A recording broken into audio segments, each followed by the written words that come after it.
Con 35 minutos, bienvenidos a la segunda media hora de lo que es Señal de Alerta y a través de las ondas de Radio Moderna en los 930 de la amplitud modulada del dial.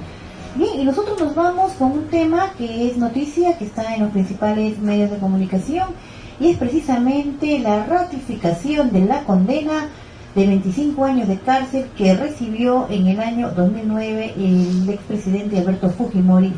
¿Cómo ves esto, Fernando? Yo creo que no cabe la posibilidad siquiera de dudar que este individuo, Alberto Kenya Fujimori, el nipón pusilánime que estuvo alguna vez en la presidencia del Perú, por la incapacidad de los partidos políticos y por la incapacidad de la sociedad de poder reaccionar a toda la cantidad de tropelías que cometió este individuo, se la merece. Dudar que un señor que ocupó y que regaló el país, que promovió la desidentificación del país, la anulación de la estima o autoestima propia del peruano medio, que regaló por pedazos en concesiones y en contratos de toda naturaleza, y los más tramposos, el país a empresas del extranjero o a grupos empresariales nacionales vinculados al extranjero, o de poca autoestima nacional o de lo que debe ser el empresario nacional, francamente merece lo que le va a tocar. Y los lloriqueos en que incurren algunos de sus parientes y algunos de sus cómplices no son sino rayas a un tigre que está suficientemente rayado. La verdad que causa asco y causa indignación que algunos hoy se rasguen las vestiduras hablando de que este señor gobernó y le hizo bien al país. Es cierto que estaba en todas partes, es cierto que con la plata del Estado inauguraba colegios, es cierto que sus hijos también, probablemente uno de ellos candidata presidencial en breve, estudió con dinero del pueblo que nunca han podido explicar y obtuvieron carreras y comodatos respecto de dineros que no pueden en su procedencia afirmar que eran suyos, porque el sueldo del presidente de la República no alcanzaba para sufragar semejantes giros económicos. Y entonces ahora, ¿de qué hablan?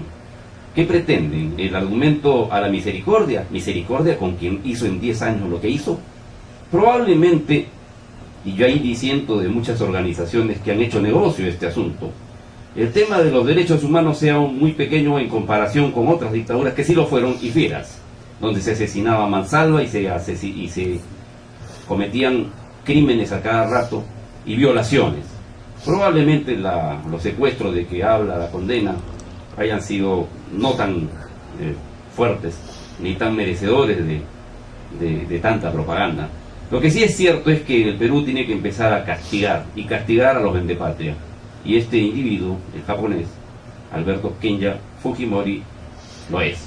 Entonces la pregunta es más que cantada: a cuento de que debiéramos regalarle un indulto, a cuento de que debiéramos nosotros tener consideraciones para quien no las tuvo con el prójimo y no las tuvo con su pretendida patria, a la que regaló por pedazos.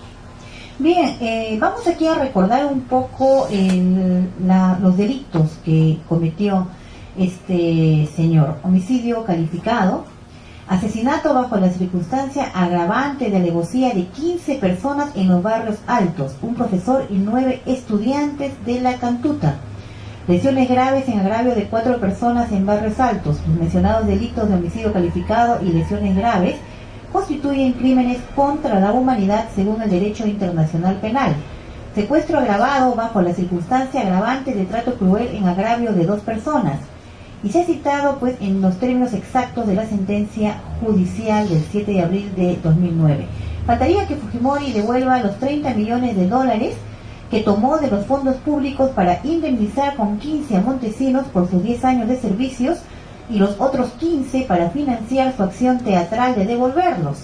Si se le juzgara por todos los delitos que cometió, si se sumaría todas las penas por cada una de las víctimas de los asesinatos colectivos, y si en la justicia peruana se sumaran las penas como debiera ser, definitivamente debería recibir una condena de algunos centenares de años más. Sin embargo, su hija, la congresista Keiko Fujimori, ha estado pues en los principales medios de comunicación el día de hoy, precisamente conversando y hablando acerca del tema de la sentencia de su padre, y ha dicho que está indignada está apenada y está totalmente decepcionada con esta sentencia.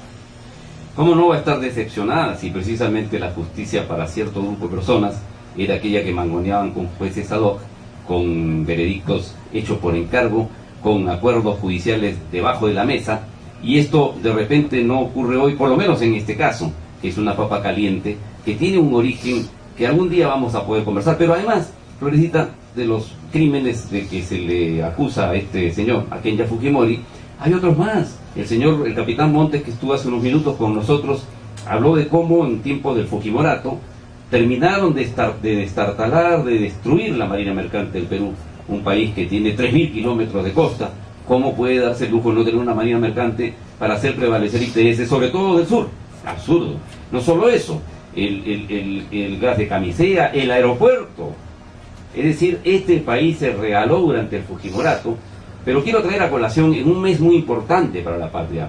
Enero hay fechas importantes que recuerdan la batalla de San Juan de Miraflores, Chorrillos y Barranco, y Miraflores, 13 y 15 de enero, durante la guerra de rapiña en que incurrió el país del sur, que hay algunos erradamente le llaman Guerra del Pacífico. ¿Qué Guerra del Pacífico? Aquí lo que hubo es una guerra de exploración, una guerra de conquista, una guerra realmente absurda y destructora que dejó al país postrado y cuyas heridas aún no han cesado. Y no es un revanchismo, se trata de entender que hay circunstancias que tienen vigencia actual, como por ejemplo el regalo que hizo el gobierno de Fujimori en noviembre de 1999 en Arica, cuando concedió, cuando estaba Traseñez, el embajador Jorge Valdés, el de Patria Fabián Novak Talavera, que ha sido su viceministro de defensa de este país, con el gobierno del señor García, y de Alan Wagner, otro conocido chilenófilo, ¿no es cierto? Y entregaron bajo el supuesto cumplimiento del tratado de 1929 en noviembre, cuando eso no fue cierto. En consecuencia, múltiples son los errores geopolíticos, si se pueden llamar errores a tanta torpeza, en los que incurrió el gobierno de Fujimori con Montesinos. Hoy tratan de disociar la figura de que ambos no eran el uno para el otro, claro, y juntos y mezclados hicieron el latrocinio de que fueron protagonistas, indudablemente. Y eso no puede tener hoy el perdón que reclaman lloriqueando en las radios cuando aprovechaban de los dineros públicos. Quien roba el dinero no es solamente ladrón aquel que se roba y golpea a una persona para extraerle su cartera, es aquel que en nombre de una supuesta ley, en nombre de las supuestas ventajas que da el poder o el gobierno, le roba al país porque utiliza mal el dinero, que es dinero público. Y oye, ¿y con qué Herbert, con qué frialdad se presenta la congresista en los medios? Y parecía que no tiene ni la más